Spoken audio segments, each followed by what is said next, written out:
ተናስተልኝ የዚህ ሴክሬት ኢንስቲትዩት ቤተሰቦች ዛሬ ግሬድ 11 ሂስትሪ ዩኒት 6 ፓርት 2 ዲስከስ እናደርጋለን። በዛሬው ውይይታችን 6.2 ኮንታክትስ ኦፍ አፍሪካ ዊዝ አውትሳይድ ወርልድ የሚለውን እናገራለን። እንዴት አፍሪካ ከውጩ ዓለም ጋር እንዴት ኤርሊ ኮንታክት እንደመሰረተ የምናይበት ነው። ኦቨርቪው በ6.21 ኤርሊ ኮንታክትስ አሎንግ ዘ ዌስተርን ኤንድ ሴንትራል አፍሪካን ኮስትስ እንዴት ነው መጀመሪያ አፍሪካኖች በምዕራቡ እና በሴንትራል በማዕከላዊ አፍሪካ ጠረፍ አካባቢ እንዴት ከውጩ ዓለም ጋር ኮንታክት እንደመሰረቱ እናያለን። ኖርዘርን ኮስታል ላይን ኦፍ አፍሪካ ሜንቴን ኮንታክት ዊዝ ዩሮፕ አክሮስ ሜዲትራኒያን ሲ። በፊትም ጀምሮ ሜዲትራኒያን ባህርን ተንተርሶ ያለው የሰሜን አፍሪካ ክፍል ከአውሮፓውያኖች ጋር ግንኙነት ነበር። በፊትም ቢሆን የተለያዩ አይነት ግንኙነቶች ነበሩ። ነገር ግን ይሄ ዋነኛው ግንኙነት የተመሰረተው በ15ኛው ክፍለ ዘመን ነው። ይህንንም ኢኒሼት ያደረጉት ፖርቹጊዞች ናቸው። ፖርቹጊዝ ኢኒሼትድ ኤክስፕሎሬሽን ኢን ዘ 15th ሴንቸሪ አገር የማሰስ እንቅስቃሴ ጀመሩ በ15ኛው ክፍለ ዘመን። ይሄ የፖርቹጋሎች አገር አሰሳ ፕሮግራም ስፖንሰር የተደረገው ወይም ደግሞ የተደገፈው ኤክስፕሎሬሽንን በጣም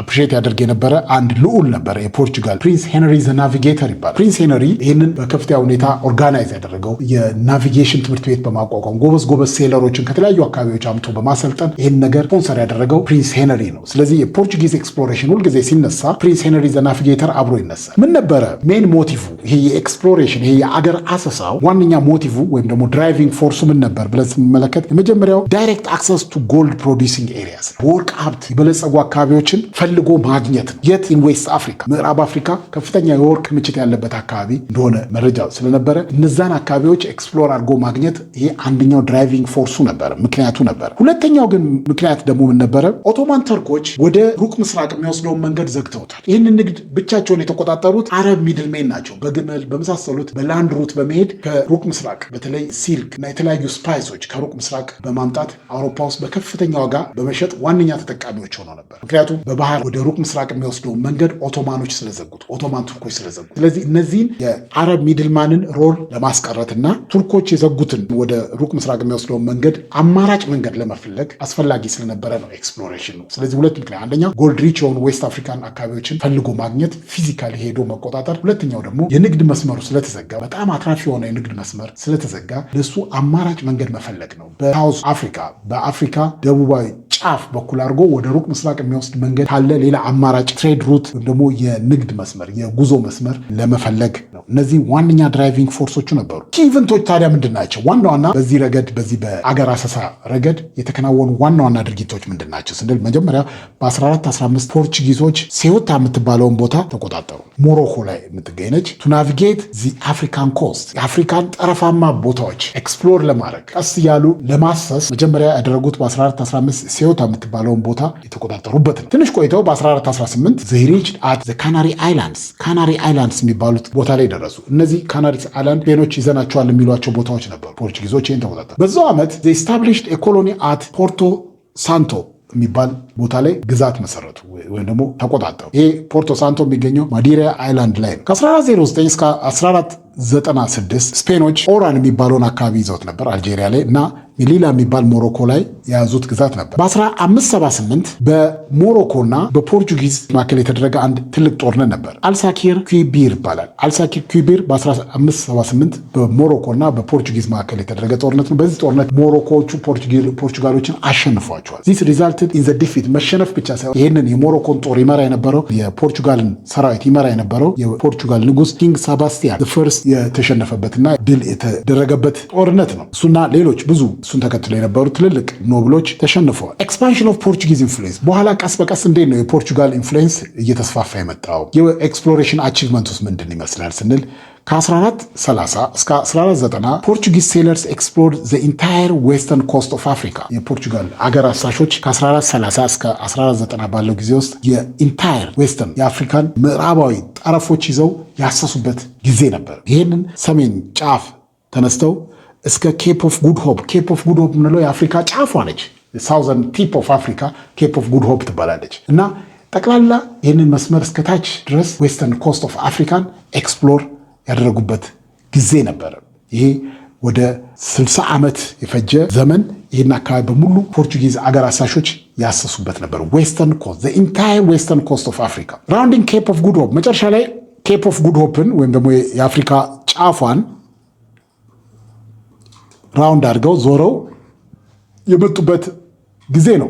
ራውንዲንግ ዘ ኬፕ access to the Swahili trading ወደ ስዋሂሊ ትሬዲንግ ስቴት on eastern coast ወደ ኢስተርን ኮስት የመጡበት ነው። በደቡባዊ አፍሪካ አድርገው ይሄ ነው ኬፕ ኦፍ ጉድ ሆፕ የምንለው ጫፉ የአፍሪካ ጫፍ ነው።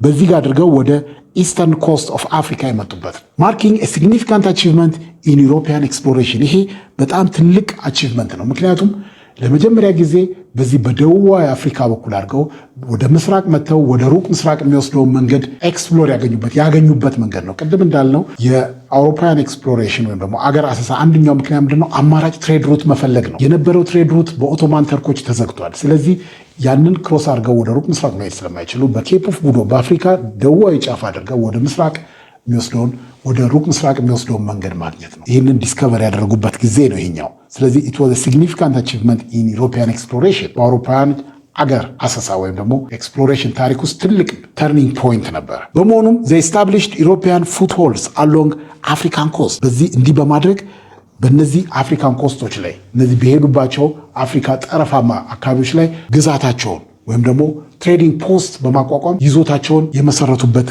ጊዜ ነው። ስታብሊሽንግ ኦፍ ትሬዲንግ ፖስት። ስለዚህ የተለያዩ ቦታዎችን አቋቋሙ። ትሬዲንግ ፖስቶች ወይም ደግሞ የንግድ ሴንተሮችን በእነዚህ ኮስታል ኤሪያዎች ላይ ስታብሊሽ አድርገዋል። ፖርቹጋሎች አንዱ ትልቅ ያደረጉት ነገር ምንድነው? በእነዚህ በጠረፋማ አካባቢዎች ትሬዲንግ ፖስት ነው መጀመሪያ ያቋቋሙት። ኪ ዲቨሎፕመንት ምን አደረጉ? ፖርቹጊዝ ሞኖፖላይዝድ ኖርዝ ዌስተርን አፍሪካ አይላንድስ ላይክ እንደ ማዴራ የምትባለውን አዞሬስ የሚባለውን እንዲሁም ኬፕ ቨርድ የሚባሉን አካባቢዎች ላይ ሞኖፖላይዝ አደረጉ። እነሱ ብቻ የሚቆጣጠሩት ትሬዲንግ ፖስት ስታብሊሽ አደረጉ። በ1446 ስታብሊሽ ትሬዲንግ ፖስት ኦን ዘ ሴኔጋል ኮስት። በሴኔጋል ኮስት ላይ ደግሞ በ1446 ላይ እንዲሁ ሌላ የንግድ ጣቢያ ወይም ትሬዲንግ ፖስት ስታብሊሽ አደረጉ። ሹገር ፕላንቴሽንስ ወር ሴት አፕ ኦን ዚስ አይላንድ። በእነዚህ ባቋቋሟቸው ትሬዲንግ ፖስቶች ላይ የሹገር ፕላንቴሽን ወይም ደግሞ የሸንኮራ አገዳ ማምረቻ ፕላንቴሽንስ ስታብሊሽ አደረጉ። እነዚህ ፕላንቴሽኖች የሚያሰሩት ባሮችን ከዌስት አፍሪካ ብዙ ባሮችን አምጥተው እዚህ አካባቢ በማስፈር በእነሱ ጉልበት የሚያመርቱበት ስራ ስታብሊሽ አደረጉ። እንግዲህ እነዚህ ትሬዲንግ ፖስቶች ናቸው በኋላ ለኤክስፕሎሬሽን መሰረት የሆኑት። ትሬዲንግ ፖስት ሰርቭድ አዝ ኤ ፖይንት ኦፍ ዲፓርቸር ፎር ፈርዘር ኤክስፕሎሬሽን ባይ ክሪስቶፈር ኮሎምበስ ቫስኮ ደጋማ። ቫስኮ ደጋማን በሉት ክሪስቶፈር ኮሎምበስ በሉት ወደ የተለያዩ የዓለማችንን ክፍል ለማሰስ በሚንቀሳቀሱበት ጊዜ እነዚህን ትሬድ ፖስቶች ላይ እያረፉ ነው ወደ ኤክስፕሎሬሽን የገቡት። ስለዚህ ለኤክስፕሎሬሽን ቀጥሎ ለካሄዱ ትልቅ ኤክስፕሎሬሽን እንደ አሜሪካን የተገኘችበት አይነት ኮሎምበስ ያደረገው ኤክስፕሎሬሽን እና ቫስኮ ደጋማ ያደረገው ይሄ ሳውዘርን ቲፕ ኦፍ አፍሪካ ያደረገውን ኤክስፕሎሬሽን መሰረቱ እነዚህ ትሬዲንግ ፖስቶች ናቸው። እነዚህ መነሻ ሴንተሮች ሆነው አገልግለዋል። ኮንጎ ሪቨር ኤንድ ጎንዶ ኪንግደም። ሌላው ፖርቹጊዝ ሪሌሽንስ ነው። 1482 ላይ ዲዮጎ ኬዮ ሪችድ ዘ ማውዝ ኦፍ ኮንጎ ሪቨር። ኮንጎ ሪቨር ጫፍ ላይ ደርሶ ነበረ። ክሌም ዘ ቴሪቶሪ ፎር ፖርቹጋል። ይህም ቦታ ለፖርቹጋል የያዘበት ሁኔታ ነበር። ከገዢው ጋር ንጎላ ይባላል ፎርመድ አሊያንስ ዊዝ ንጎላ ዘ ኪንግ ኦፍ ንጎንጎ ዶሚኔትድ ዘ ባንቱ ስፒኪንግ ኤሪያስ ኦፍ ምቡንዱ ይባላሉ። እዚህ አካባቢ እነዚህን ህዝቦች ተቆጣጠሩ። ፖርቹጋሎች ከዚህ ከንጉሱ ጋር በፈጠሩት ወዳጅነት እነዚህን አካባቢዎች ከህዝቡ ጋር ሊቆጣጠሩ ችለዋል። ዘ ሪጅን ዋዝ ሪኔምድ። በኋላ እንግዲህ ይሄ አካባቢ ነው አንጎላ ተብሎ የተሰየመው። እንደምታዩት ንጎላ የሚለውን ስም ላይ ኤ ነው የጨመሩት። ንጎላ ዋዝ ቼንጅድ ኢንቱ አንጎላ አፍተር ዘ ሮያል ታይትል ኦፍ ንጎላ። ስለዚህ የንጉሱ ስም ነበር ንጎላ የሚለው፣ እሱን ነው እንግዲህ አንጎላ ብለው የሰየሙት ፖርቹጊዞች። ከ1580 እስከ 1670 ፖርቹጊዝ ሴትልመንት ሌድ ቱ ዘ ብሬኪንግ ኦፍ ጎንዶ። እንግዲህ ቀስ በቀስ እንዴት ግዛታቸውን እያስፋፉ እንደመጡ ነው የምንመለከተው። አንድ ንግስት አለች። እሷ ምን ትባላለች? ኒዚንጋ ምባንዴ ትባላለች። ኪ ፊገር ነች። ከ1581 እስከ 1663 የነበረች ነች። እቺ ንግስት የምትታወቀው በአንቲ ኮሎኒያል አቋሟ ነው፣ ወይም ደግሞ በጸረ ቅኝ ግዛት አቋሟ ትታወቃለች። ሺ ኢዝ ኦልሶ ኖን ፎር ኔጎሺዬሽን ስኪል። ከጠላቶች ጋር ወይም ደግሞ እነዚህ ዶሚኔት ሊያደርጓቸው ከመጡ አካላት ጋር ቅኝ ገዢዎች ጋር በምታደርገው ኔጎሺዬሽን ስኪል ወይም ደግሞ የመደራደር ክህሎቷ ትታወቃለች። እና ሺ ዋዝ ኦልሶ ቬሪ ጉድ ሚሊተሪ ስትራቴጂስት። ሚሊተሪ ንድፍ ወይም ደግሞ ስትራቴጂ በመቀየስም እንዲሁ ገናና እንደነበረች ይታወቃል። ዘ ፖርቹጊዝ ፕሬዘንስ ኢን አንጎላ was limited። እንግዲህ ፖርቹጊዞች አንጎላ አካባቢ የነበራቸውን ይዞታ ስንመለከት ሉዋንዳ አካባቢ ብቻ ኮንሰንትሬት ያደረገው ኦንሊ ኮስታል ኤሪያ ጠረፋማ አካባቢውን ነው እንጂ ወደ ሂንተርላንድ ወይም ደግሞ ወደ ውስጠኛው ክፍል ብዙም አልገቡም። ያልገቡበት ምክንያት ከፍተኛ የሆነ ሎካል ሬዚስታንስ ወይም ደግሞ የአካባቢው ነዋሪዎች ከፍተኛ የሆነ ሬዚስታንስ ስለነበረ ኮንሰንትሬሽናቸውን ብዙዎቹ ተመለከቱ ኮስታል አካባቢ ነው ሪስትሪክት ያደረጉት። ዜሮ ሬዚስተንስ ህዝቡ ከፍተኛ ተጋድሎ ያደርግ ነበር። ዚስ ሌድ ሬዚስታንስ አጌንስት ዘ ፖርቹጊዝ ፎርስ ፎር ዲኬድ ለብዙ አስርተ ዓመታት የተደረጉ ናቸው። መጨረሻ ላይ ሳይኒንግ ኤ ፒስ ትሪቲ ኢን 1656 ኢነርት ኦነር ተርምስ እቺ ቅድም ያልናችሁ ንግስት ዚንጋ ባንዴ ከፖርቹጊዞች ጋር መጨረሻ ላይ የፒስ ተርም ኔጎሽየት አድርጋ አንዱ ምን ብለናል ከፍተኛ የሆነ የኔጎሽዬሽን ስኪል ነበራት። እሷ በፈለገችው መልኩ የፒስ ትሪቲው እንዲያልቅ ያደረገችበት ሁኔታ አለ። በ1656 እሷ በፈለገችው አሳምናቸው እሷ በፈለገችው መልኩ ፒስ ትሪቲ ከፖርቹጊዞች ጋር አድርጋለች። ዘ ኪንግደም ኦፍ ኮንጎ ኢኒሻል አላያንስ እንግዲህ መጀመሪያ አካባቢ ላይ ከፖርቹጋሎች ጋር ወዳጅነት መስርተው ነበረ። ዘ አላያንስ ዊዝ ፖርቹጊዝ በ1482 አካባቢ የመሰረቱት ግንኙነት የንጉሱን ክርስትና ወይም ደግሞ ካቶሊዝም እምነት እንዲቀበል አድርጎት ነበር። በ1491 ፖርቹጊዝ ሚሽነሪስ ቪዚትድ ኮንጎ ኤንድ ኮንቨርትድ ማኒ ኮንጎ የአካባቢውን ንጉስ ወይም ማኒ ኮንጎ ይባላል ብለናል ወደ ካቶሊክ እምነት እንዲቀበል አድርገውት ስሙም አፎንሶ ዘፈርስ ተብሎ ነበረ።